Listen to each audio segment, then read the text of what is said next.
Emisango gino Magi Kayima agyeganye era bannamateeka baabwe ne basaba omulamuzi okujja ku bantu baabwe emisango kuba tebagizzanga. Pastor Mondo Mugisha ye talabiseeko mu kkooti nga kigambibwa nti ono yeeyawudde ku bantu olw'okuba yalwadde obulwadde bwa Covid-10 era munnamateeka we n'alaga ebbaluwa nti mulwadde. Pastor Mondo Mugisha as well, but Mondo Mugisha is not in court today because he was recently diagnosed with Covid-19 and the results came out positive.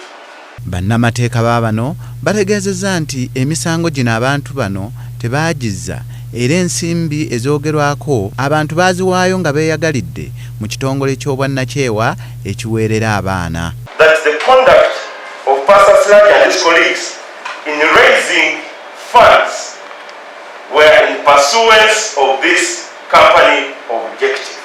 Abavunaanwa babadde mu kkooti nga bakozesa enkola eya teleconferencing wabula nga babadde mu makomera ga Kitalya ne Kigo eri abakyala. Objective number 3E. Also to objective number